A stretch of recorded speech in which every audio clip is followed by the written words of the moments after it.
or some axle, and you're actually rotating something around it. But there's another important kind of rotation, which is a combination of linear and rotational motion, where something is both moving around in space and it's spinning. In which case you need to actually think about two parts to the kinetic energy, right? So now you're going to have 1/2 mv squared for the fact that the whole thing is moving, and you're going to have a 1/2 I omega squared for the fact that it's rotating. So this V part, this motion, which is also called the center of mass motion, and it's called sometimes translational part. So translational versus rotational. So translational is in along lines. So if instead you, okay, like in the last problem, if it's fixed axis, don't write down a 1/2 mv squared, right? You can't try to find the V for the center of the rod and say, oh, then there's a 1/2 mv squared for that. Because then what you're doing is you're just double counting some of the energy. Because really all we're doing when we do this rotational energy is we're trying to get to a better way to write it down than to having to write down some integral over lots and lots of different pieces, right? And so, but if you try to write that down, you'll end up double counting some energy and you'll get the wrong number. Now, there is another important case though where we do want to write down both of these. And so not fixed rotation, but it's rolling.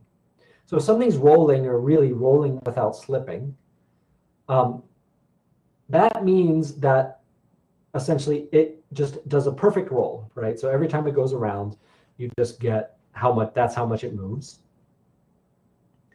And in this case, also, we're going to think about energy conservation.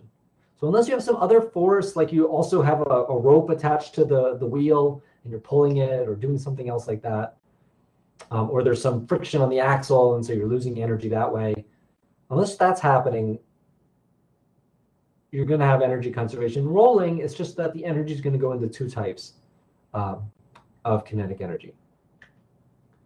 Right? Just to visualize this a bit, I have this picture here for rolling without slipping. And this is, again, another case where you can use V is equal to omega r. Right? And you can visualize that by the fact that if you move the wheel by some amount, delta x, right, that's exactly the same amount as how much you spin around the outside, right? Because it's a perfect roll, right? You don't slip. And so if you do that, right, and you just translate it, that means that the change in angle is just r times, or the change in angle is delta x divided by the radius, right? And so, and then the change in angle over time is the angular velocity, and so you get V as omega r, right?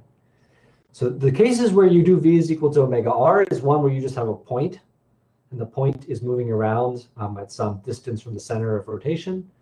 Or when you're dealing with objects, you want to use it when something's rolling. Or we'll also see another example with a pulley later. Okay, so for this part, we actually want to look at some rolling races. We're going to have a video of some things rolling down a ramp. We've done this before with sliding, right? So we had something slide down a ramp, and we saw there that since the force from gravity, which is making it go down, increased with the mass, and then the force is ma, so the mass is canceled, the acceleration didn't depend on the mass, right? But now we're going to see what is it that's important for different rolling objects.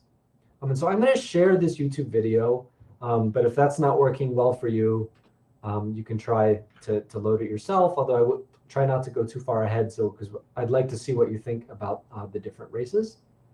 And so we're going to do a bunch of polls for this. So let me share this other window. And so it's not the highest resolution video anyway, but hopefully it's enough to see. And it's nice because it just gets to doing all the races we want to do. So, okay. So the first race is between two disks. Okay, so they're going to roll down. And they have the same shape, basically, you can see. Right? But one of them is black and is heavier, has more mass, 450 grams versus the wooden discs, 334 grams. And so the question is, when you roll them down, what we want to think about, in this case, and let's just make it clear, right, in the context of what we just talked about, We're going to be thinking about this in terms of energy. Right? Now, I know we usually said, right, oh, it's a race. It's like who wins is about how fast they do it, right? How much time it takes. But in this case, we don't really care about time, because the other way to think about a race is the person who wins the race is the one who's always going faster, right? So basically, think about when we say who will win is who gets the most velocity for the same for however much energy they get.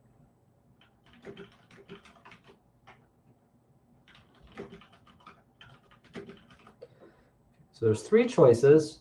Either the heavier black disc will win, the wood disc, or that they'll tie. I want to know what you think. So take a minute to think about it.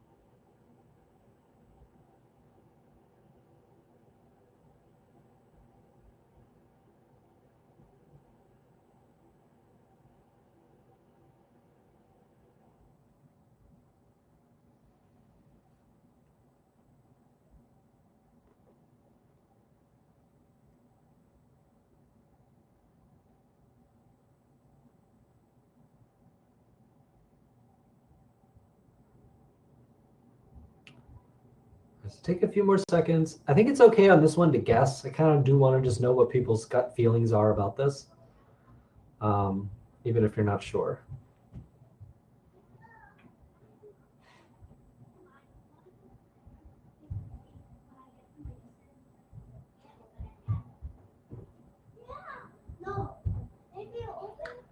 All right, 3, 2, 1. All right, so not many people think the wood desk will win. There are a few. But other than that, most people, it's a pretty close race between the black disc winning and a tie. Okay, so why don't we just take a look and see what happens.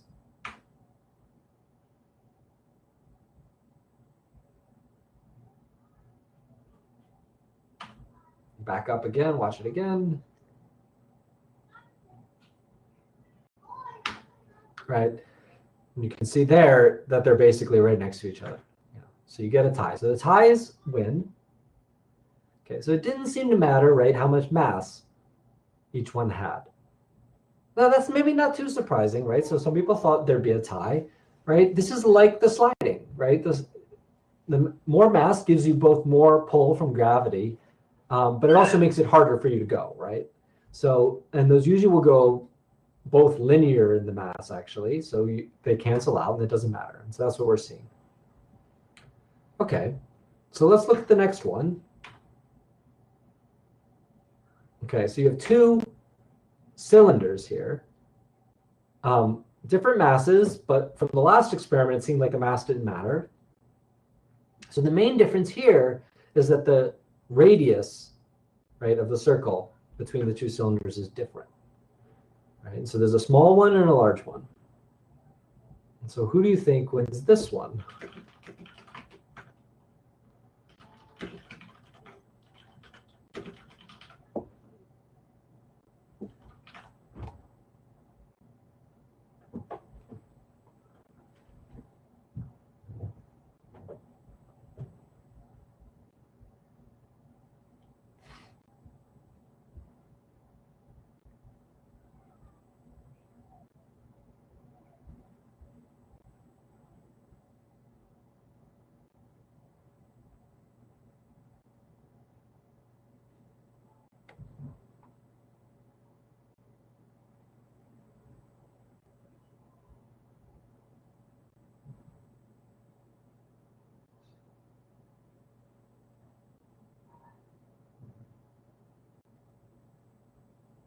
All right, so why don't we just do a few more seconds? Again, this is one I kind of just want to see what people think coming in.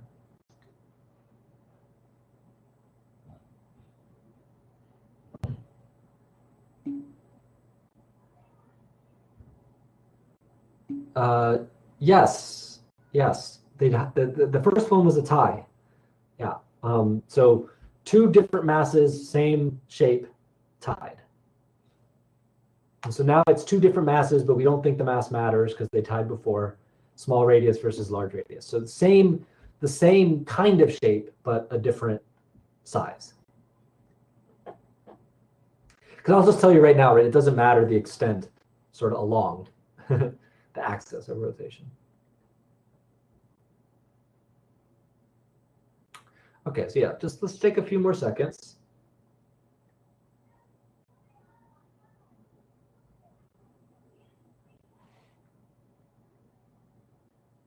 All right, 3, 2, 1. Okay. Okay, so most people think it's not going to be a tie this time, but it's pretty split between which one is going to win. Right, so the favorite is the large radius. Okay, so why don't we take a look?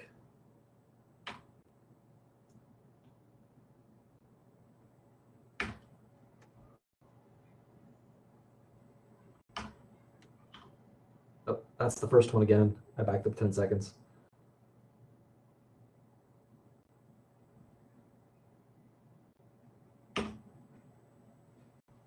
I'll try to pause it and leave it there for a second when they're at the end. Okay. So there's a tiny difference there. That's probably just exactly how they were released, but that's basically a tie again. Right. So they tied again. So it didn't matter exactly what the radius was. Right. You get the same velocity.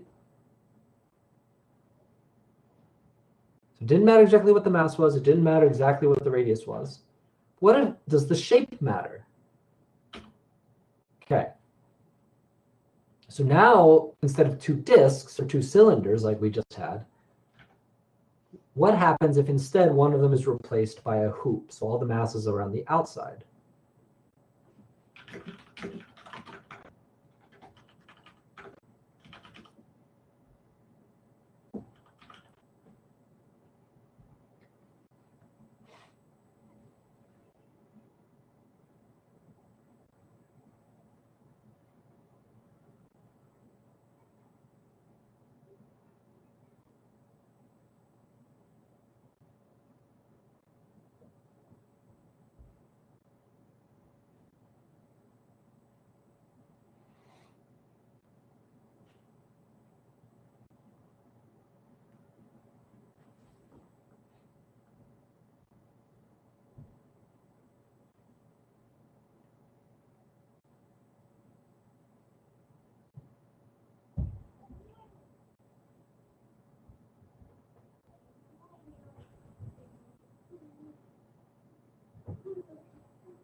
Okay, let's just take a few more seconds.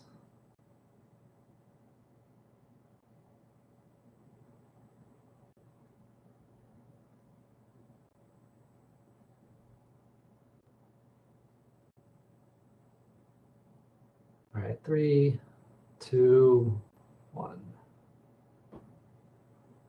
Oh, we're really split. That's all right.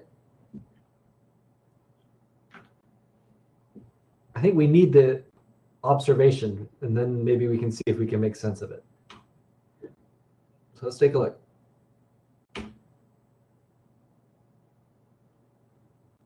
Right, the disk is pretty clearly winning there.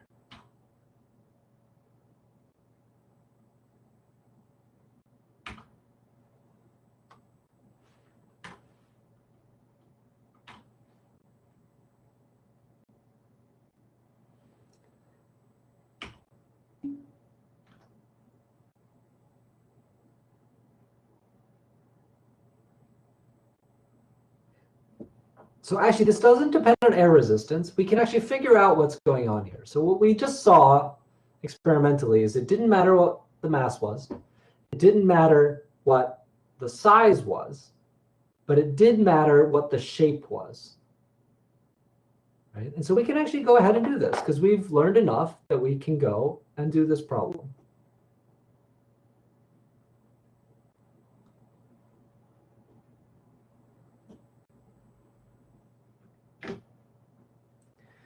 Okay, so this is rolling down a hill. Okay, so we'll do this as an example with the disk, right? We had the disk a bunch of times. So the disk has some mass and some radius, and it rolls without slipping down the incline, right? And at any time during the race, it would go down some height h. So we're not really concerned exactly where it is, but just after it's gone down a height h, what's happened. Okay, so we can do this problem.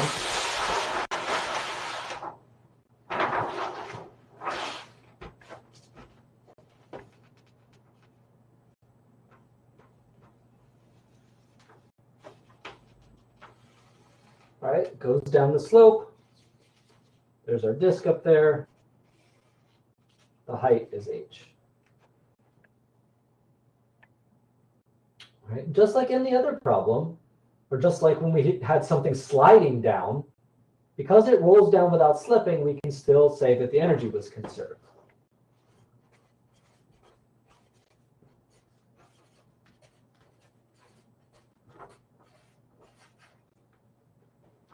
Right, and so we have some initial gravitational potential energy, but the disk isn't moving yet.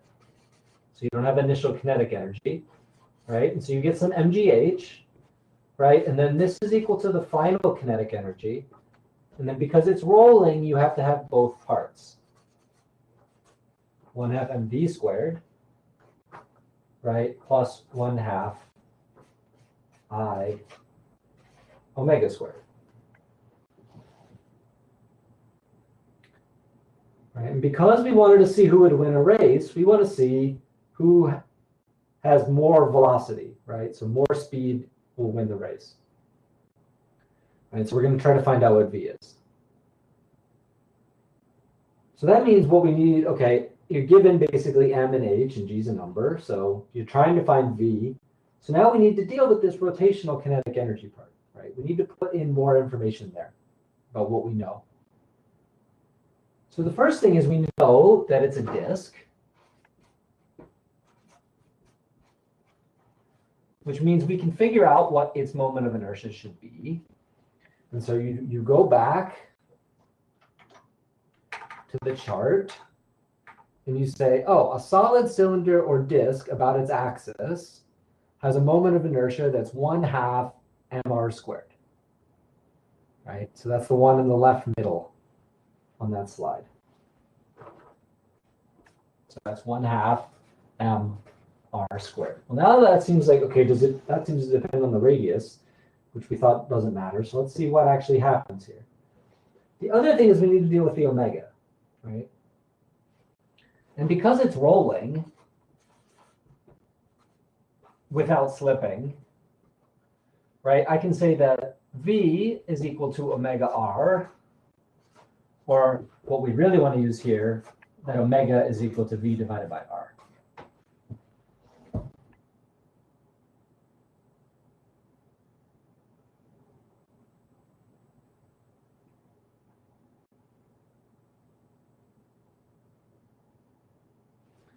So I can put all this in, and I can write my equation again, and I can say it's mgh is 1/2 mv squared plus 1/2, and I'll put in I, so 1/2 mr squared. And then I'll put in omega squared, so that's v squared divided by r squared.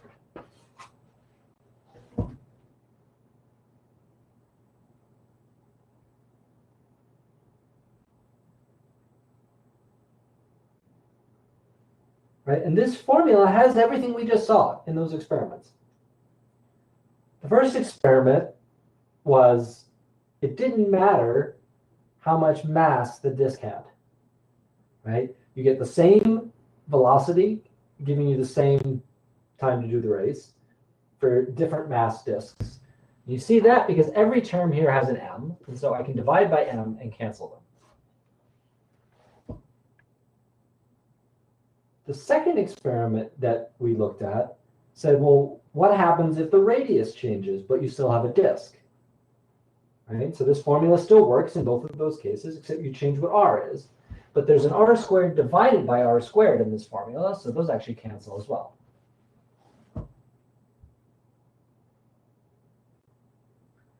And so then if I would go solve this, right, I would get that GH is 1/2 v squared plus 1/2 times 1/2 times v squared, right? So that's 1/4 v squared, which makes 3/4 v squared on the right.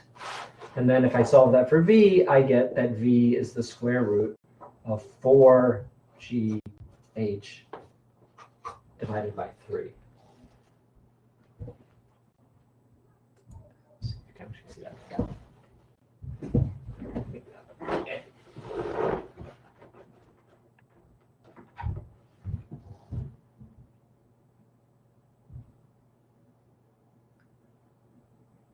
Now, but what about the last experiment with the hoop and the disk?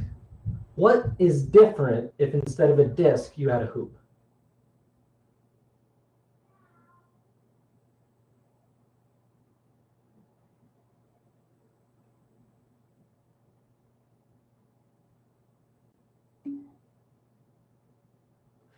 Let's say for the sake of argument that the mass of the hoop and the disk are the same. But either way, the masses actually cancel because they all have the same mass. Yeah, so the moment of inertia changes, right? This formula here, I equals 1/2 mr squared that I used, this was just for the disk. So if I have a hoop instead, right, I have to go back to my chart and I get a different answer, right? For the hoop on the chart, I see, oh, the hoop goes, its moment of inertia is mr squared without the half, right? So you get a different number.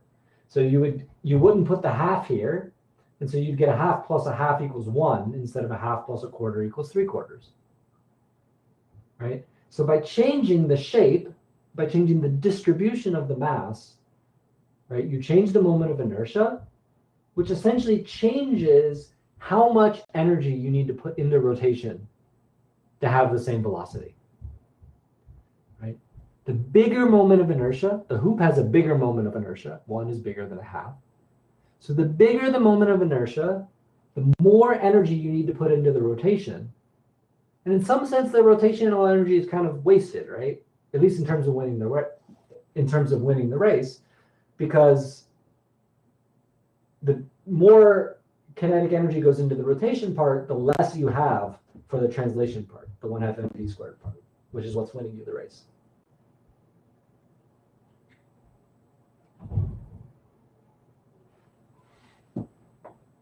Okay, so any questions about that before we do a couple more little experiments and we see who you think will win?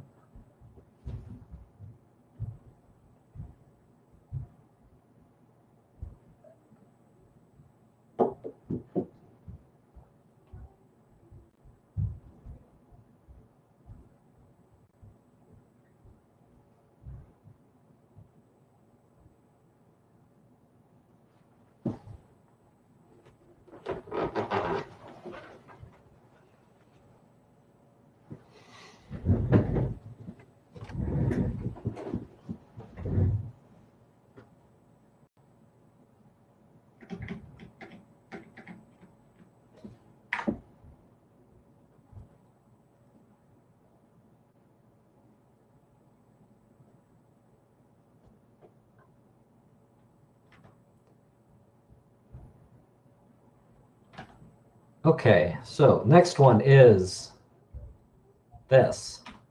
So we have two hoops, but one hoop has a bar in the middle of it.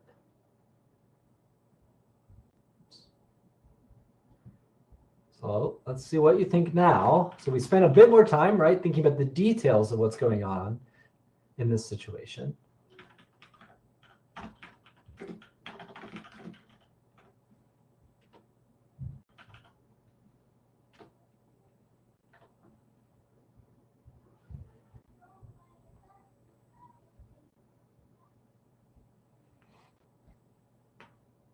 And in this one, I think we have to think a little bit more about what the moment of inertia is, right? This one's not direct. The one with the bar in the middle is not directly on your chart. So you have to make a little bit of a jump in logic.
I'm going to take a few more seconds.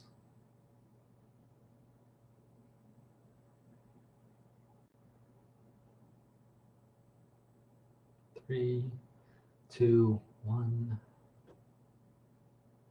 All right, so the favorite is the hoop with the bar. Let's take a look.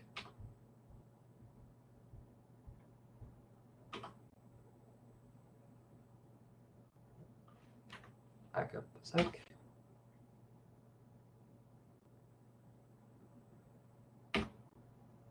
All right, so you're right. Hoop with the bar wins. Right? Because even though we didn't have this one on our formula, it's the same idea. The moment of inertia for the one with the bar in the middle is actually less in some sense, right, compared to its mass. Because you get more of that mass towards the center, right? The hoop is basically the maximum. You can't get any farther away from the center, right? In shape. You can increase the radius, but increasing the radius didn't matter, right? Because that changes also what omega is, and they cancel out, right? But by putting some of the mass in closer to the middle, you actually lower relatively the moment of inertia. Lower moment of inertia gets more of the energy for the 1/2 mv squared, goes faster.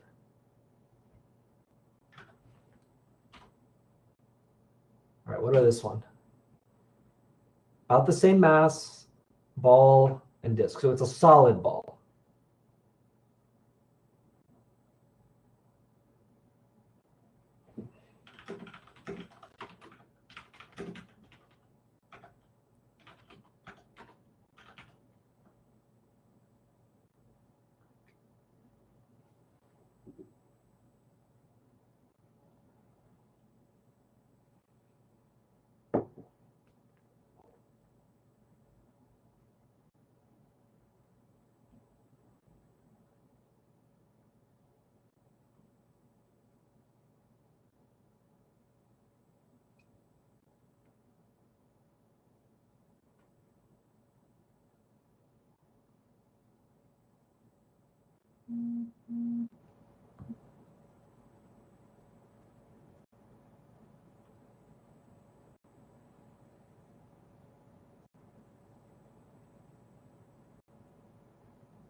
Let's take a few more seconds.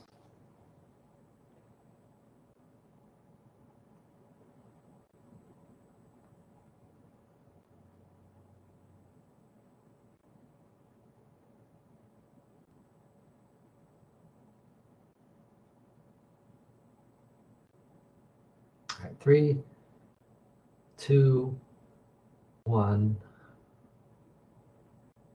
All right, solid ball is the favorite.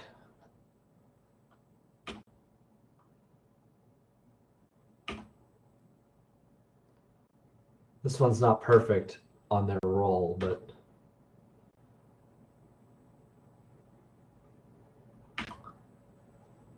looks like the disc is veering off to the side a little bit. But it's closer, but definitely the ball is going a little bit faster.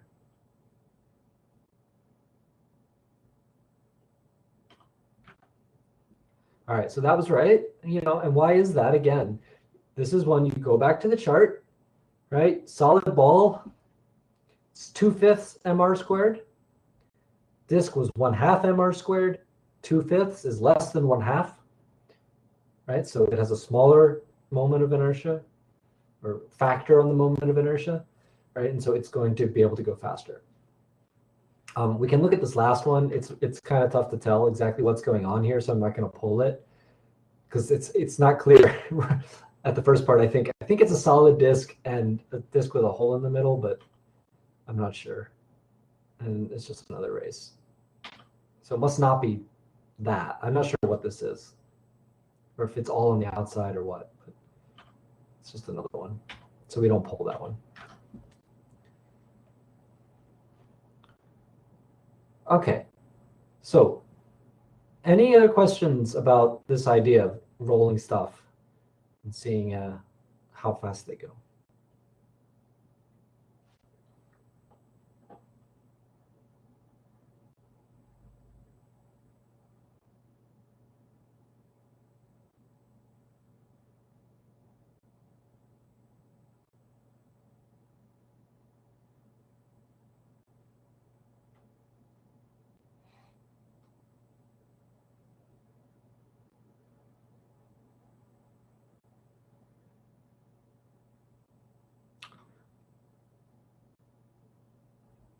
Okay, so why don't we go on? So the next thing will be to do another example problem. So we should probably cut the video here.